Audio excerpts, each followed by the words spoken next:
Two bikes with two cylinders. Both come out in Mandello Delario in Italy, but both are very different, but also very the same. These are the most popular Moto Guzzis in this day and age. Welcome to this video.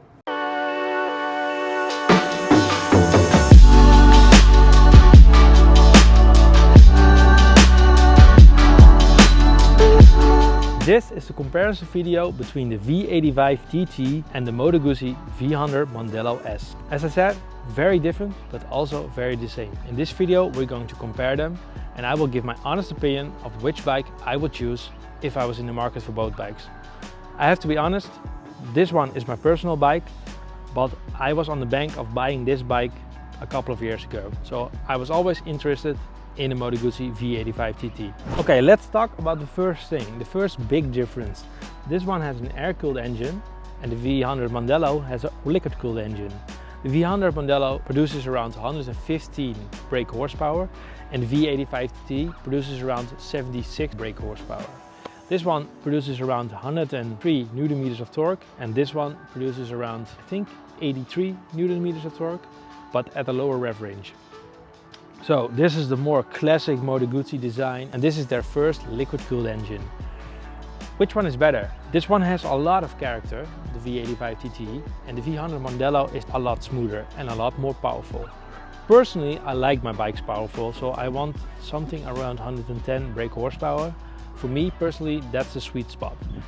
87 or 84 or 74 horsepower is a little bit on the low side in my opinion. This bike is around 230 kilos. This one is a little bit heavier, but it feels a lot more planted than the V85TT. So in terms of engine and weight, I prefer the V100 Mandello S. So let's talk about comfort. Both have very comfortable seating positions. The V85TT is a lot more relaxed, a lot more upright than the V100 Mandello S. So the V100 Mandello S is a little bit more sporty than the V85TT, but still it's a really comfortable bike to ride. And you can make it even comfortable with some risers if you want. Of course, the V85TT is also a bit of an off-road bike. So you can stand on this bike, but you still have a really good standing position. And that, of course, that's not possible on the Mandello S. So in terms of comfort, I think I will give them 50-50, so they're equally as good. So in terms of fuel economy, this one has a 23-liter tank and this one has, I think, a 19-liter tank. The V85TT has a range of around 500 kilometers and the V100S has a range around 300 or 350 kilometers. So the V85TT has a lot more range than the V100S, but be honest, how long do you ride on a single ride? You want to take a break every 2 or 3 hours, that will be enough if you have the V100S. Wind protection, the Moto Guzzi V100S has an adjustable windscreen and this one doesn't, but this one has a really big windscreen and it works. So I think in terms of stock wind protection, I think the V85TT is a little bit better. So thumbs up for the V85TT. So use cases, you can use them both for touring. I think both are really good for touring, so you can use them all day long. This bike is a lot more fun in the twisties than the V85TT, but the V85TT isn't a bad bike on the twisties. Of course, if you're riding 2 up, the V85TT has a lot more room. Than the V100S, but still both are pretty okay. It really depends on the size of your partner, of course. So in terms of use cases, if you want to ride a little bit off-road, I would highly recommend the V85TT. But if you're mainly focused on road, so let's say 100% on road, then I would definitely recommend the V100S. So 50-50. Looks. So I prefer the V100S in terms of looks. I think this bike is really unique. It looks very good with the single-sided swing arm, and I think that's a big miss on this bike, that it doesn't have a single-side swing arm. But I have to admit, this one is not ugly. I really like the look. It's a little bit quirky, it's a little bit playful, but still it's a good bike to look at. This would definitely be my preferred choice if we're talking about looks. But of course, looks are subjective. So my question to you, which one do you like more? So in terms of brakes, I think the V100 Mandello S has the best brakes in the market right now. I think these are the best brakes I've ever experienced in my life on a motorcycle. And on the V85TT, they're pretty good, especially on the front. Both they have radial Brembo brakes, but somehow these front brakes work a lot better than these front brakes. At the back you also have Brembos, but with the V85TT you don't have Brembos, you have J1 brakes, so that's a pretty cheap brand, but not bad at all. But if we talk about brakes, I think the V100S is a lot better. Rideability, this bike is really good on long corners, twisties, and that sort of stuff. This bike is better when city riding. So this bike is a lot more maneuverable. It has a smaller turning radius than the V100S. So if I would only ride in the city, I will definitely recommend the V85TT. If I'm doing anything else, I would recommend the V100S. So in terms of rideability and brakes, thumbs up to the V100S. Let's talk about the big elephant in the room, the price. The V100S in this version is around 21,000 euros.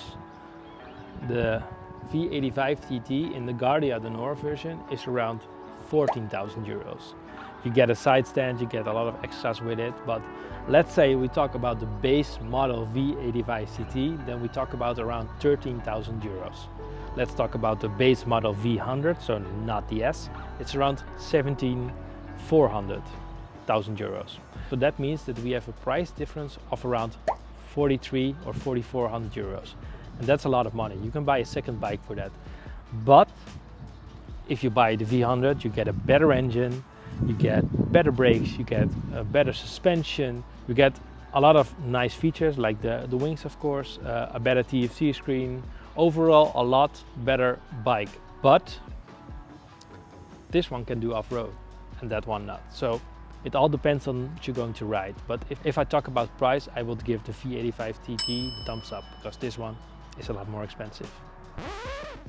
Short interruption. So you're probably thinking, okay, what is he doing in his living room? So I had some trouble with my audio in the last clip. Listen to this. V85TT, but I prefer the V100S. So in my case, I will definitely... Sounds absolutely awful, and that's because my microphone was against my neck. So new thing that I learned, don't do that. But I thought this video was too good to throw it away in the bin, so I'm making this final thoughts clip. So my final thoughts between the Moto Guzzi V100S and the V85TT, I think they're both really good bikes, but they're both good in different situations. My personal choice goes for the V100S because I do like that bike more than the V85TT. I think it's an overall much better bike than the V85TT. The brakes are better, the suspension is better, the looks are better, and a lot is just better. But if you're planning to do a little bit of off-roading or riding two up, I think the V85TT is a better choice. You can get that bike for a lot cheaper than the V100S, especially if you're considering second-hand prices. But if you're only doing sport touring, I highly recommend to check the V100S out, because in that case that bike is a lot better than the V85TT. But if you have the money, yeah, check them both out and make up your own mind. I hope this video was something of use for you. It was a very fun video to make, so sorry for this interruption. Back to the video. I did forget one thing, and that's thanking Niva Motoren for this opportunity to check this bike out and to let me buy this awesome V100S, because this bike is my personal bike and I absolutely love it. So I highly recommend to see all my other videos about this bike. There will be a lot more content about the V100S. But yeah, thanks again Niva Motoren for this opportunity. And if you like this video, give me a like. If you have any questions, put it down in the comments. And if you like this kind of content, Moto Guzzi content, Ducati content, or other bike content, please consider to subscribe. And I want to thank you for watching this video, and I will see you in the next one. Bye.